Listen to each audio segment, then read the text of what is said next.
Good morning and welcome everyone to our October meeting. First, we would like to ask Commissioner Joy Powell for education. Let's take a prayer, please. The Heavenly Father, come before you this morning to ask the leaders and guys and everything we do. Lord, we just ask you to be with all the leaders. That they'll look to you for guidance. And Lord, we come before you this morning, we just ask you to have an open mind and open heart, do what's right and benefit the community. All the things we ask in your precious and holy name. Amen. Amen. Let's please stand and we'll ask Ms. Angie to lead us in prayer. I pledge Allegiance to the flag of the United States of America and to the republic for which it stands, one nation, under God, indivisible, with liberty and justice for all.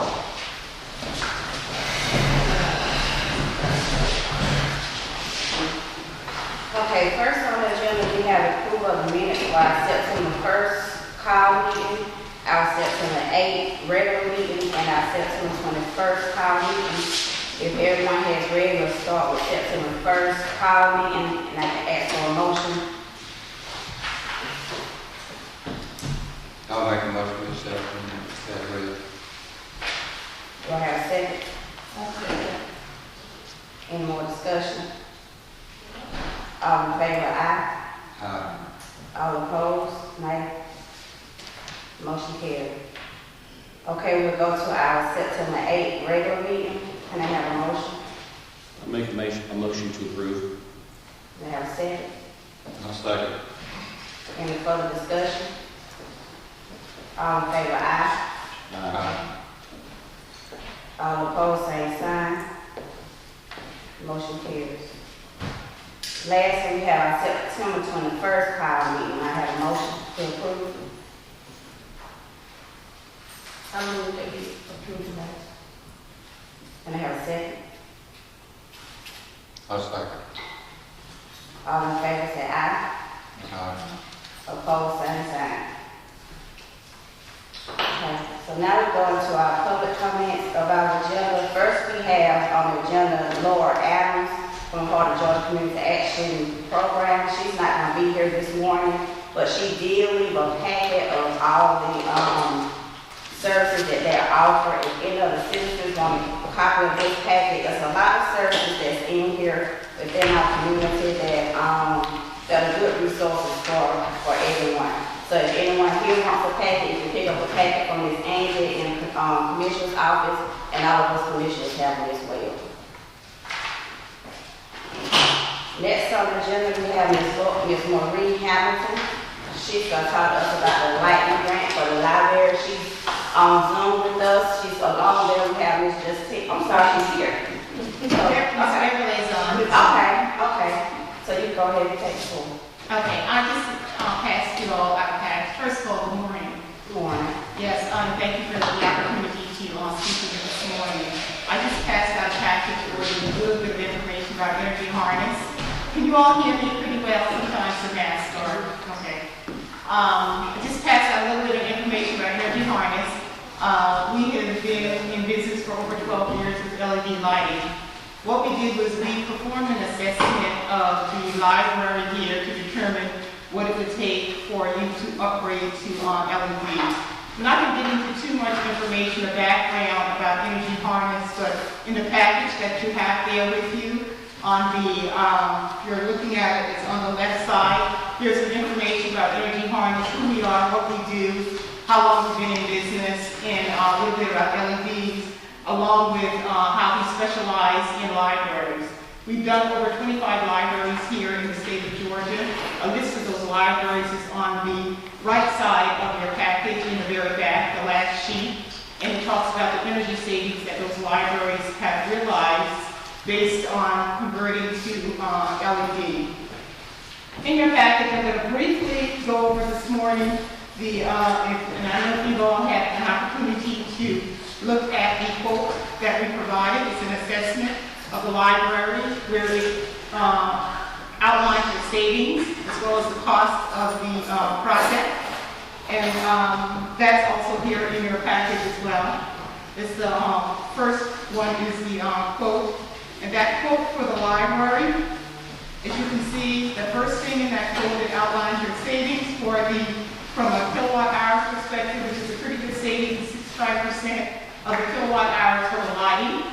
I will say that just up front, if it's already LED, we were not replacing anything that was already LED. For example, you may not know, but if you look up the can lights in here have already been replaced and they're already LED. We were not promoting that we would replace those, but the 2x2s, for example, in this room that are not LEDs, we would say that we would replace those with LEDs, which is a part of the 63% savings that you would get from the replacement.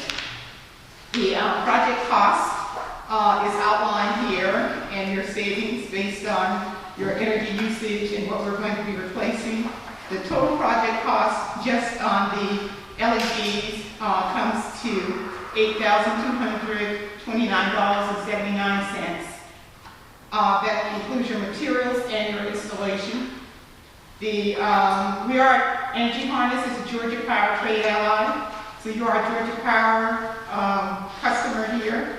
So we do anticipate that you will get at least a $600 plus rebate, which we will process for you for that for the project for upgrading to LED, which obviously makes your out-of-pocket expense shorter. We've also calculated what your return on investment would be by converting to LED, meaning that these lights will pay for themselves in less than 3 years, and you will enjoy the benefits of lower energy costs, creating better environmental lights that are better for the environment, because the lights here do include mercury, and the lights in the library would actually be a lot better and brighter for me.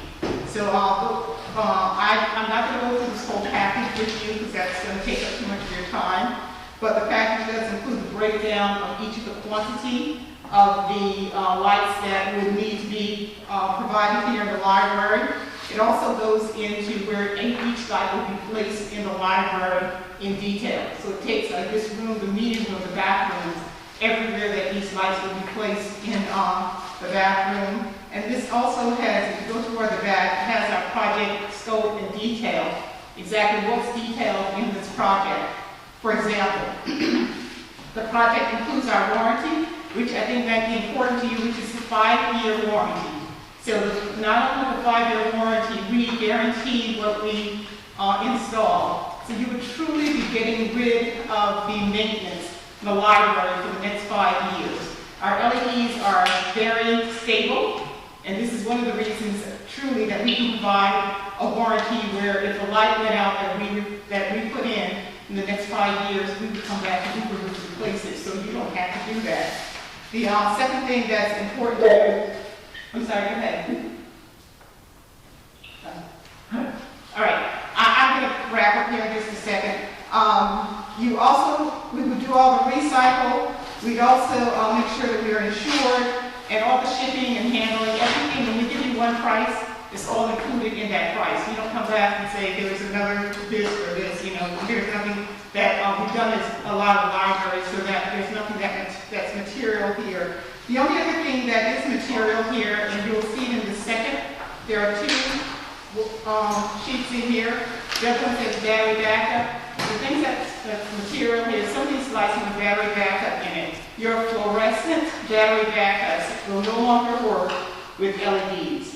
So we have to put in battery backups, which would be, I think it's another $1,640, which would bring the project total without the rebate to $9,669. So that would be the project total for replacing all the lights with LED. I'm going to take a break and see if anybody has any questions.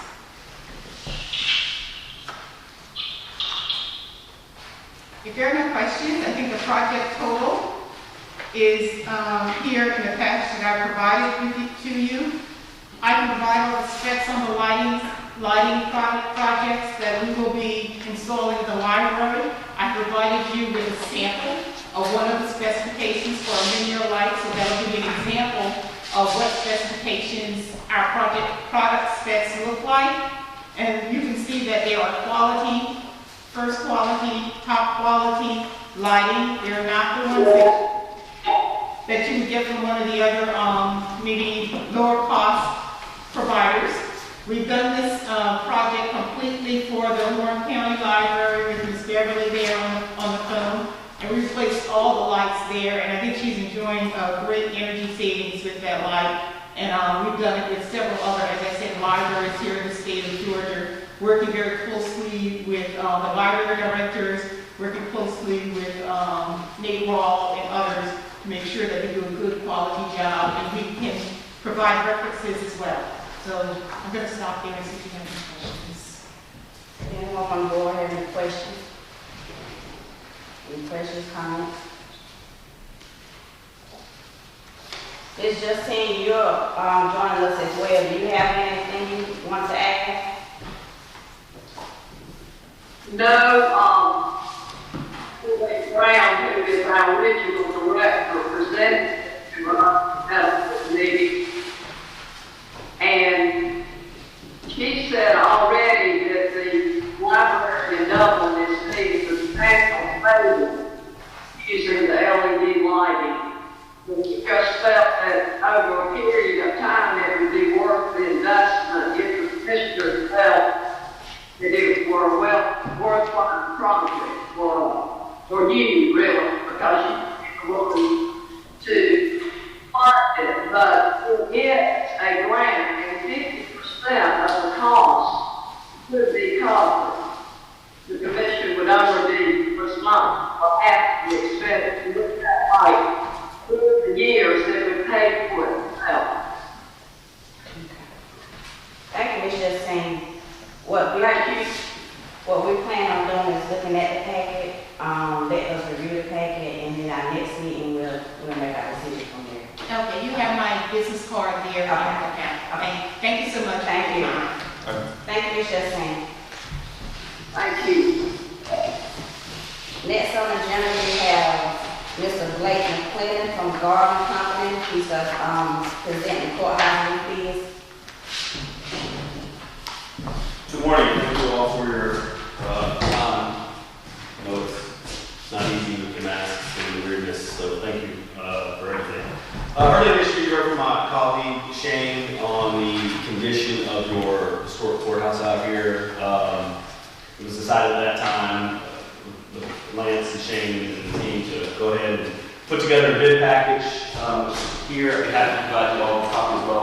We did it because COVID, a lot of people have asked us not to pass things out lately, so we didn't know which direction to go. But your full bid package is in here. You're welcome to come view it. I can send you an electronic copy if you'd like to see it and review that. A full bid package was put together, new roof systems designed for all components of the courthouse.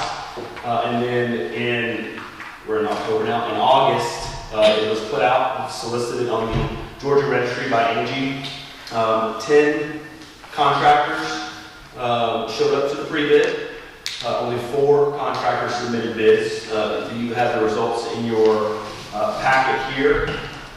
Before we talk about the results, just a kind of brief overview of the project. As you have seen the project manual, will be a full removal and new installation of every portion of the courthouse. So that would include the flat roof portions, the portions that you can't actually see, you can just see the trim on them. It would also be the faux slate that you have on your steep slope sections. That would all be replaced with new metal as well. And then the flat portion right at the base of your cupola. So every roof aspect on the courthouse would be included. The products going on those, the systems rather, the new standing seam on the steep slope portion, a multiply base and cap, reflective white sheet, all fully adhered to the system on the drainage portion where the steep slope meets the low slope, and then a 2-ply mineral surface mod bit on the flat portions that you cannot see just walking around from the street. You have to get up there to see it. All of it comes with a 30-year warranty from one manufacturer, so you'll have multiple people to call. Outside of that, we could really get into the details depending on how we go on it, but I'd be happy to stay after and or discuss over the phone all the aspects of the bid package. But 4 contractors turned in. You can see here, 3 of them were very close, within about 40,000 of each other. The numbers did come back right in budget, which is what discussed with Shane and Lance earlier this year. It was between 250 and 300,000 for the project. Numbers came back right where we expected. You notice at the bottom, we had one bidder come back much less than the rest. After review, and we have a copy of the review if you'd like to see that as well of what and why. That bid did not meet the specifications and bid requirements for what your project needed. So that bid would disqualify, would probably be the best word. But our recommendation, based on the contractors that turned in, would be to go with Metal Crafts, a Tecta company, at their bid of $278,520. They included everything they needed into their bid, which includes the bid bond. They met all specifications and requirements for the install. They are a great contractor. Tecta is a national contractor, so you wouldn't have to worry as far as contractor goes. And I think it would be a great project, and I would recommend them as your installer if you choose to move forward with the project. Are there any questions that I can answer, given that you haven't seen the project manual?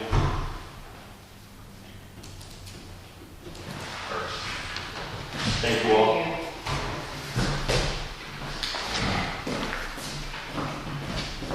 Okay, before us, we have 3 bids that each board member has. It has been recommended that we go for a total bid of $278,520 from Metal Crafts.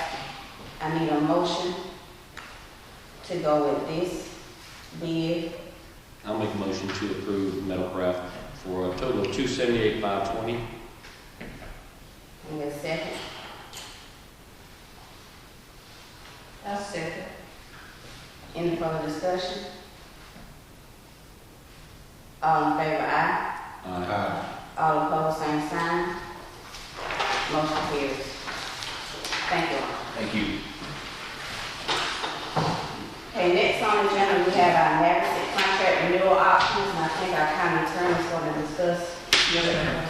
I believe about 5 years ago, Truman County began its contractual relationship with Navigant to help provide ALS and ambulance services within the county. Last year, we renewed the contract. Counties can only contract for 1 year at a time, so our 2019 contract was a 1-year contract with 4 renewal options at the option of Truman County to renew the contract for successive 1-year periods. Pursuant to the terms of the original contract of last year, you all, the Truman County Board of Commissioners, has the option to renew the term of the contract from August 1st, 2020 to August 1st, 2021 at $205,000. That is a $10,000 increase from the previous year, but it is pursuant to the contract initially entered into between the parties last year. To be honest, I think with the pandemic and everything else going on, this matter should have been taken up 2 months ago by the board, but it was delayed. And I believe Madison's probably been operating without a signed contract for 2 months, and we need to take care of this today just for the sake of our paperwork in the future. But my recommendation to the board is to approve an amended contract for a 1-year period from August 1st, 2020 to August 1st, 2021. Renew the contract with Madison at the existing terms and conditions of $205,000 a year.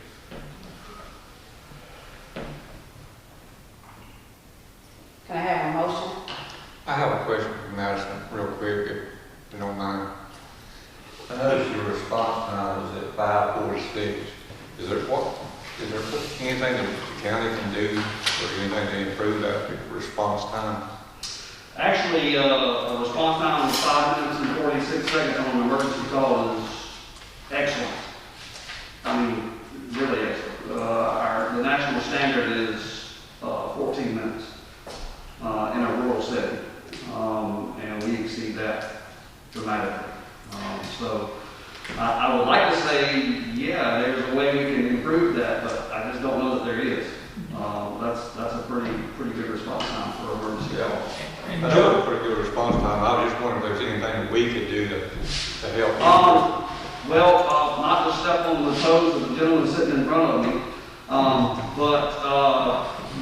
the addressing and mapping would help drastically. Our biggest problem with response time or responding to any call is being able to identify the proper address, the right address, and finding those locations. Because, you know, you have houses without numbers, mailboxes with no numbers, or areas that go from three-digit addresses to four-digit addresses all of a sudden, and then back to three-digit address, and, you know, but Josh is working on that very diligently, and that's going to make a big difference for our response time.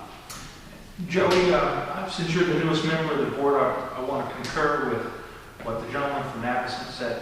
Our 911 addressing has probably been our weak point for response times in the past, and it's a process we probably need to devote more time and money to, but things are improving. Just from my opinion on the address, and I know I've set out probably close to 1,000 letters at this point, stuck on people's mailboxes. I know we have had some call back and we're not too happy with that, but you know, it is what it is. I have seen the places I have put out letters, the majority of them have gone back and put the numbers up, so things are getting better. It takes time and people actually comply to the code. It may sound strange, but I get Truman County people who call me from time to time mad because the county is sending a letter wanting to put an address, wanting the owner to put an address at their mailbox or at the road. And I try to explain to them we're requesting it for their own benefit. Because when everyone calls an ambulance, they expect it to get there immediately. But we've had instances where our ambulance drivers cannot find the address because it's not properly marked. Good enough. Any further discussion? We might have a motion to approve. I'll make a motion to approve. Can I have a second? I'll second. All in favor, aye. Aye. All opposed, same sign. Motion carries. Now we have a budget amendments and establishment. Taylor was Okay, thinking it was she's going not to be here. tomorrow. We may, I'll talk to her, and if we need to have a call meeting or something, I'll let everybody Okay, know. that's fine. Okay, now we will have county spending by Commissioner Taylor Gillis. Back in June, I had mentioned some concerns about the spending. And I was told people wanted to see some stuff that I was talking about. And I've just been looking at it, and I burned it up because I hope that we can look at the situation and see if we can improve it. I've got a list here, if y'all want to see it. Anybody wants one? Any of y'all want one? Yeah,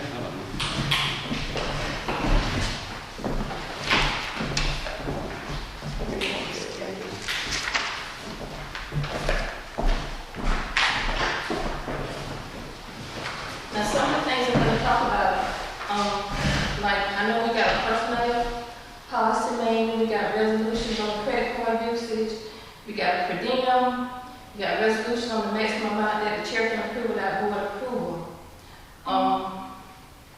Now, in looking at some of this stuff, Angie told me she was not familiar with it, like for the credit card resolution.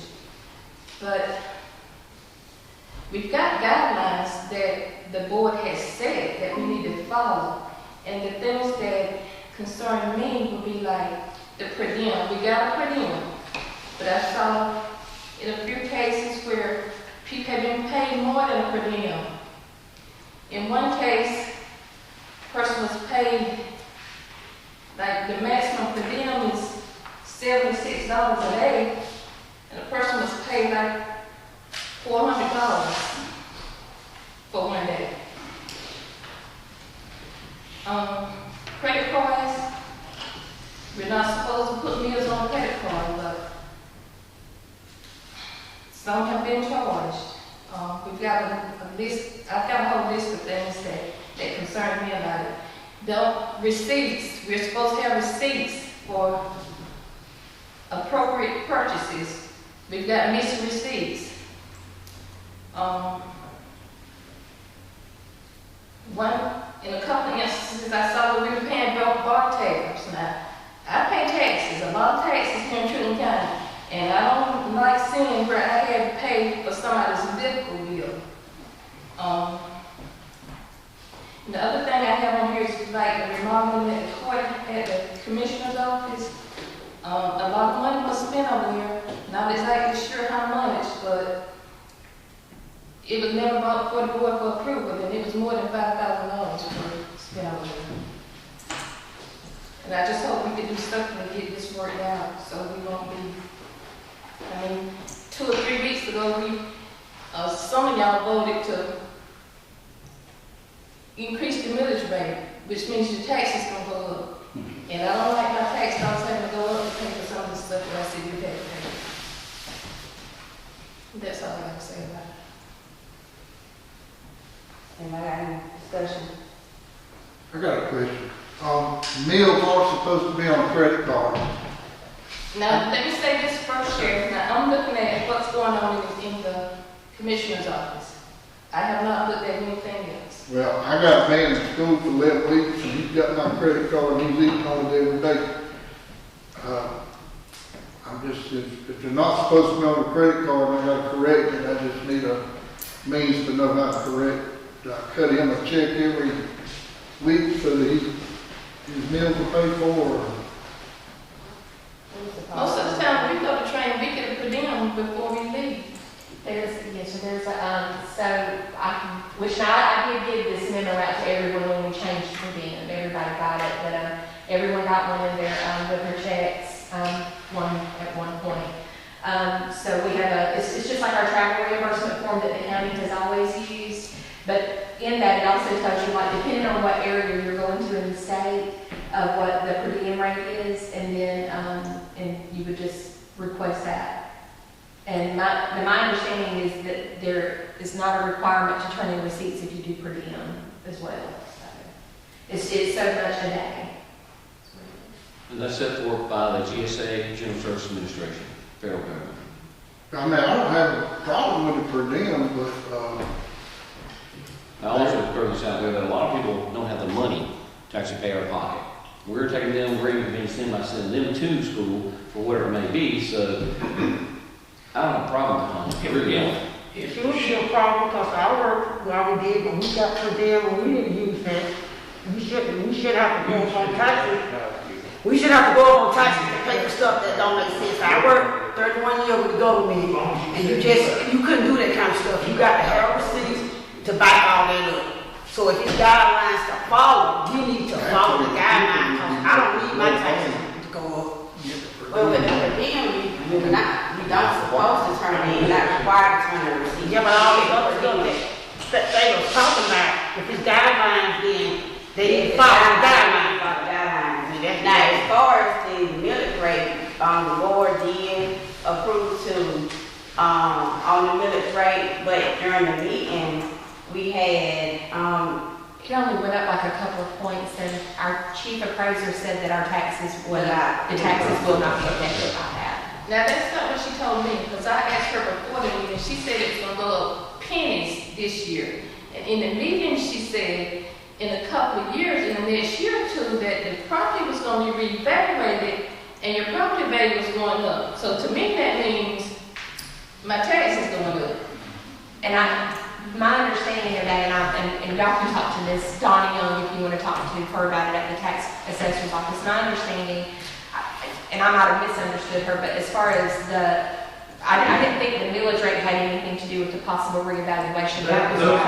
Those are separate and apart issues. If there's a reassessment and the values go up, the millage rate will go down unless we need more money to operate. Okay, well, that's not said at the meeting. Then- And I asked questions because I don't know about the stuff, so I asked questions. But she did say that the taxes were gonna go up this year, pennies, but pennies adds up to dollars. Now, Tom, what were you telling Tommy about his situation? I was telling the sheriff, and I'll tell everybody, how the sheriff spends his budget is the sheriff's business. Frankly, this board doesn't have the power to tell him he can't use a credit card for an employee's meetings. We can't. You might like to, but you can't. As long as he stays in his budget, he can spend his money however he wants in whatever form he wants. But I believe I made myself perfectly clear that I was talking about. Yes, what's going on ma'am. with the I think commission. the nature of your concerns comes from the Board of Commissioners That's office, right. not from the sheriff's office. Yeah. Yes, ma'am. I think it might be something we need to sit down and look at our procedures and our operating. Now, Ms. Ayla, I think what would be helpful to Yeah. everybody Yeah. is you probably have, looks like you probably have 15 to 20 instances of specific concerns, right? Where, let's say there, you noted on here, there was an expenditure on the credit card on August 21st at the Landmark Diner in Atlanta. For all those instances, could you maybe make us a copy of what you found so we could get it in our hands ahead of time to look at it and kind of digest it? We may be better able to discuss it. Okay, I've got the statement date, they can do like I did, look at the statement date right there, and just make themselves a copy like I did. It's got the August statement, August the 21st, that's where I got the information from. Yes, ma'am. What I'm just saying is, I don't know the circumstances of that expenditure. I'm not saying it's right or wrong, and I'm not saying there could be a good excuse for it. I don't know, but I don't know enough about it to even have an opinion on it. Okay, and the thing, we've got resolutions that say meals are not to go on the credit card. Yes, ma'am. That's what I'm worried about. And Angie may be talking about this stuff, so I'm sure she will. Yes, if there's anything y'all like to look at, I'll be happy to. Let me just tell you guys something from being county attorney over 20 years here. You've set up a per diem system, which I think sucks. I think that's the worst system there is, but this is what this board wants right now. You can also have resolutions saying there will be no credit card charging for any meals, period, which is a great policy.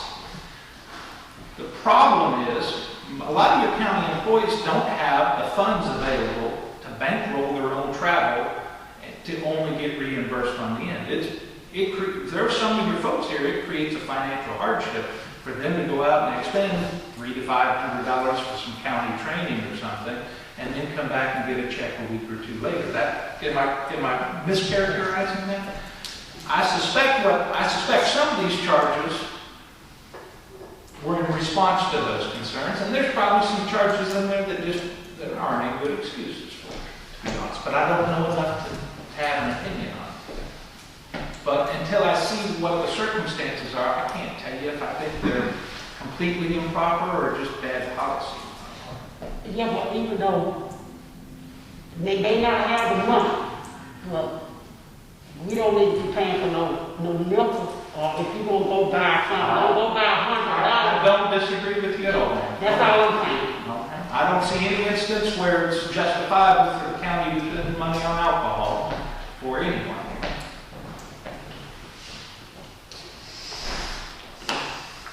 I was going to say, Taylor just texted and said they should be here in a minute. At the office. Do we have any more discussion on this matter? If not, we're going to go back up on our agenda and have our budget amendments and establishment. Can I interject something, going back to what Ms. Marie was talking about with energy harnesses? I talked to Justine Gillis, who's the president of our library board, and Beverly Brown, who's also virtually, she's our regional director. But there's a deadline on that application that they forgot to mention and all. They said that Andy has that information on what it is, and there's a small window of opportunity, and they need, a decision made before the next board meeting. Hopefully today. I think what Ms. Justine came by, and I was thinking she was gonna email me that she was gonna get with somebody, and then I found out they were gonna be on, you know, I was never given a date. Yeah. It's just a deadline. It was in the paper that she gave you last month, she said, that she didn't. Oh, was that the original from last month? Yeah, because it was tabled last month, and, Yeah, it was but she did say, Ms. Beverly Brown said that the project was big, is a grant from, grant opportunity from FY '22. So she'll submit the application, but she won't proceed with the project until the legislature approves it. So if possible, they need a decision on it today.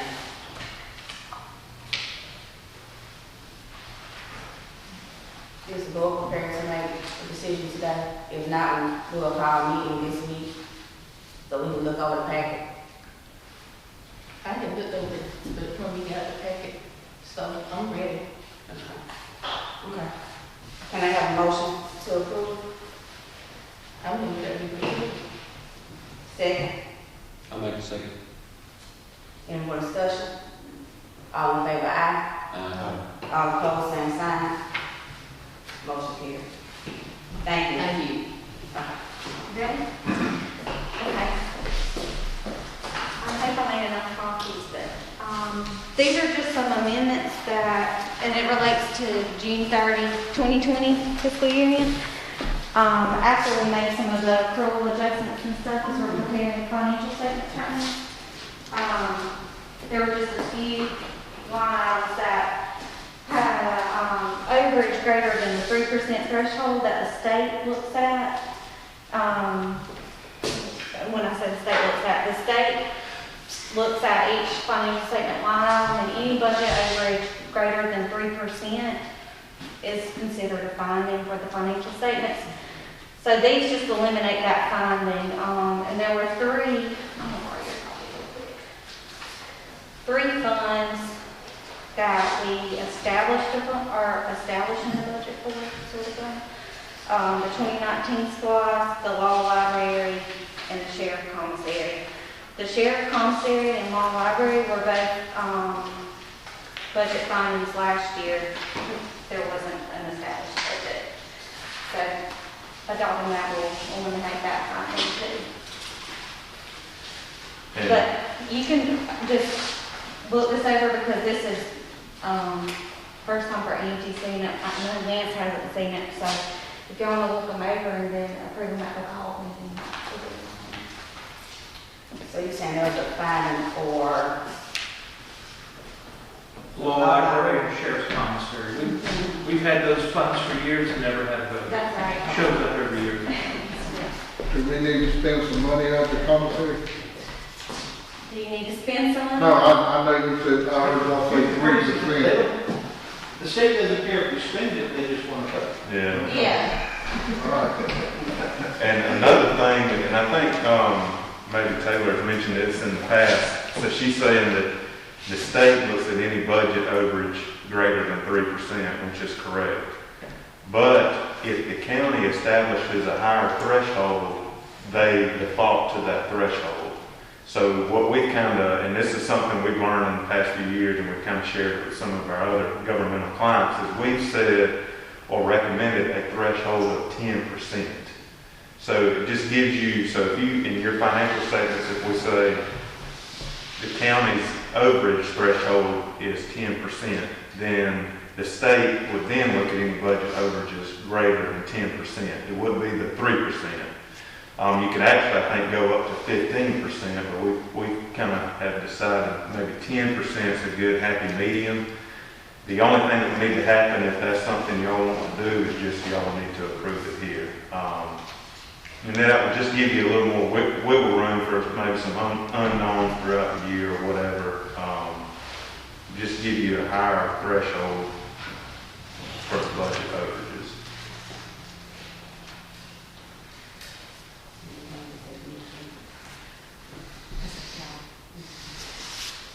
Is this something that needs to be done quickly, or do we have time for the next meeting? Yeah, you got time, and I guess at the end of the day, what I'm saying is if you increase that threshold to 10%, you don't have to amend the budget as often to stay in compliance with the state.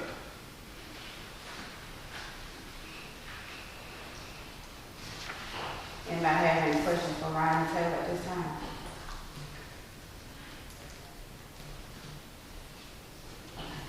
Thank you all. Okay, next on our agenda, we're going to discuss the September ballot report as of September 2020. We don't have the October report yet, right? Yeah, we haven't got our September statements. Okay. Yes, ma'am. Okay, so we're in okay, October. okay. In our regular general fund, we have $1,874,279.07.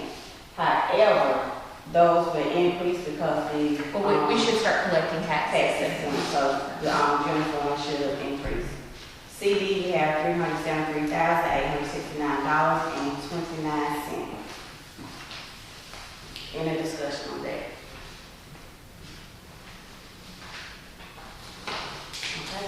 If not, we don't have any more discussion. This, brings our adjournment to, our meeting to an end. We thank everyone for coming. Hope you have a good day. We get a motion. I'm sorry, trying to get out of here. I have a motion to adjourn. I'll make a motion to adjourn. Second. All in favor, aye? Aye.